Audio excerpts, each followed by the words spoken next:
Hello student, मैं अमिता अपने YouTube channel the exams rules में आप लोगों के सामने एक बार फिर से उपस्थित हूँ एक नए टॉपिक के साथ। आज का टॉपिक है मधुमेह।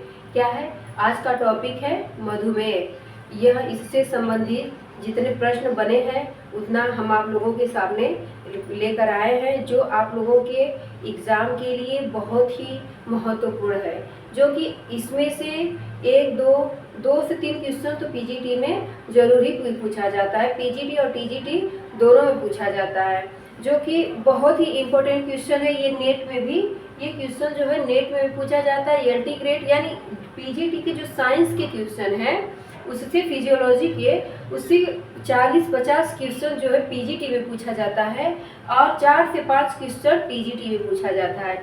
इस हिसाब से आप लोगों का यह जो टॉपिक है मोस्ट इम्पोर्टेंट टॉपिक है। चलिए देखते हैं। पहला है, ये जो है पहला क्वेश्चन है, ये जीएस के हिसाब से है। किसके?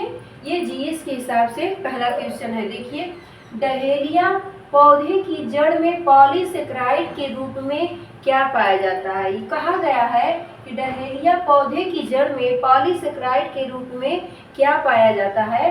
तो इसमें इनुलिन पाया जाता है। इनुलिन पाया जाता है, यानी इंसुलिन और इनुलिन में आप लोग कंफ्यूज मत होइएगा। इंसुलिन जो है मधुमेह के रोगी को दिया जाता है और इनुलिन जो है डहेलिया पौधे की जड़ में पॉलीसेकेराइड के रूप में पाया जाता है।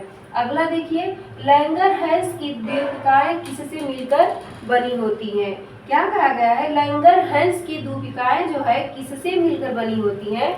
तो यह 4 प्रकार की कोशिकाओं से मिलकर के बनी होती हैं। अगला है, अल्फा कोशिका किसकी बनी होती है? ये जो 4 प्रकार की कोशिकाएं हैं, तो 4 प्रकार की कोशिकाएं कौन कौन सी हैं? अल्फा, डेल्टा, गामा और बीटा।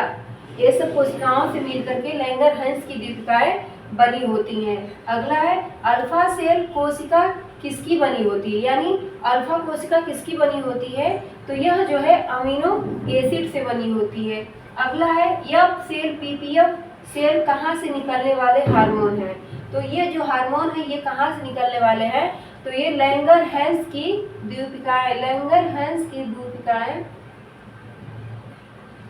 द्वीपिकाएं से निकलती हैं। अगला है, डेल्टा गामा किसकी बनी होती है? तो जो हार्मोन है डेल्टा और गामा हार्मोन से वह किससे मिलकर बनी होती हैं? तो वह किससे मिलकर बनी होती है? पेप्टाइड से मिलकर के बनी होती हैं। अगला है, ग्लूकोज को पुनः ग्लाइकोजन में बना देना क्या कहलाता है? क्या कहा गया है? ग्लूकोज को पुनः ग्लाइकोजन में बदल देना क्या कहलाता है? तो ग्लाइकोजेनेसिस कहलाता है। यह ग्लाइकोजेनेसिस कहलाता है। ये बार बार एग्जाम में आता है। यह बहुत पीजीटी यानी बहुत सब नेट एलटी यानी सब परीक्षाओं में यह कंफ्यूज करने वाला क्वेश्चन है। ये बार बार पूछा जाता है आप लोगों के एग्जाम के लिए। आप लोग अच्छे से याद कर लीजिए। जैसे ग्लूकोज को पुनः ग्लाइकोजन में परिवर्तित कर देना या बदल देना ही ग्लाइकोजेनेसिस कहलाता है। अगला है, किस मधुमेह के प्रकार में बीटा सेल का प्रॉपर विकास नहीं होता है? तो टाइप 1 मधुमेह में वो जो है मधुमेह का प्रकार बीटा सेल का प्रॉपर विकास नहीं होता है टाइप 1 मधुमेह में। यानी टाइप 1 को क्या कहते हैं? आईडीडीएम कहते हैं। अगला है, मधुमेह दिवस कब मनाया जाता है? मधुमेह दिवस कब मनाया जाता है? तो यह कब मनाया जाता है इसको आप लोग बताइएगा कमेंट बॉक्स में इसका आंसर आप लोग बताइएगा कि मधुमेह दिवस कब मनाया जाता है। अगला है, HbA1c से किसका टेस्ट किया जाता है? HbA1c से किसका टेस्ट किया जाता है? तो यह मधुमेह का टेस्ट किया जाता है।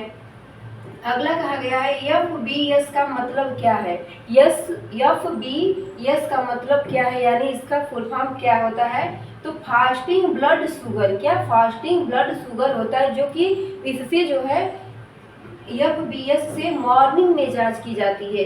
यानी फास्टिंग ब्लड शुगर यानी मॉर्निंग में फास्टिंग मतलब जब कुछ व्यक्ति खाया न हो तब इसकी जांच किया जाता है। अगला है, RBS का फुल फॉर्म क्या है? तो RBS का रैंडम ब्लड शुगर क्या है? रैंडम ब्लड शुगर है।